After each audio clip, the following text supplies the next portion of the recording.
I saying this? It's amazing to me that the one nation that is being blamed for the atrocities, blamed for civilian deaths, charged with taking care of more of the civilians, saying they got to change their plans to save civilians, is Israel.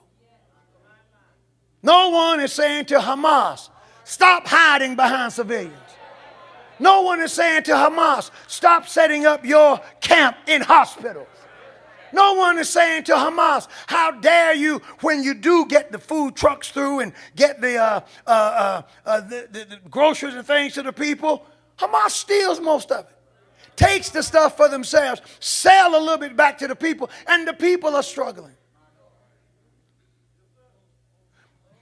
But America has turned on its own. Our only ally in the Middle East is Israel. And we need for Israel to survive more than they need us to help them. Because if Israel was not there, we'd have to be over there. And we'd be losing our own people, our own blood and treasure in the Middle East. And there's a shifting going on. President Biden warned Prime Minister Benjamin Netanyahu that U.S. policy in Gaza could change if Israeli military doesn't do more to improve the humanitarian situation. Now, how about since we give money to both sides, how about asking the Gaza? How about asking Hamas? They're being supported by Iran. You were the one, President Biden, who struck down all of the sanctions that had Iran crippled. You were the one who lifted those sanctions. Money flowed back into Iran. Iran selling oil to China, selling oil to Russia. They got all money everywhere now. And then they started supporting all of these terrorist organizations. Why not say to them, you got to do something to save civilians also? It's all put on one nation. You got to follow me now, because I just read something to you in the text that's going to explain this, because I know I sound like a news reporter. But as a preacher, the preacher should know what's going on, both spiritually and naturally.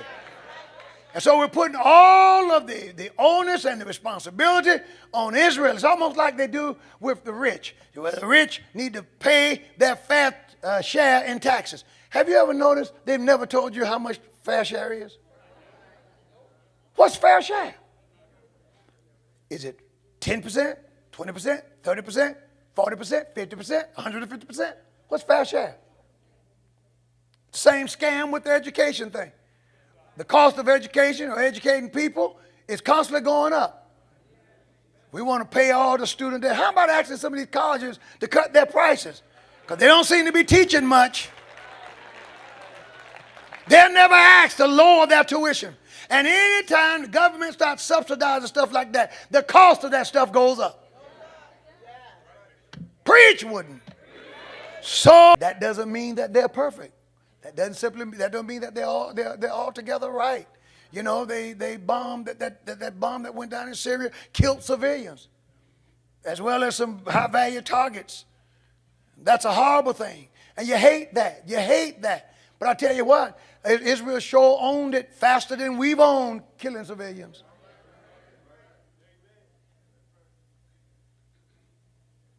We haven't owned yet that Afghani pullout. Got all kinds of people killed and hung. You don't hear me.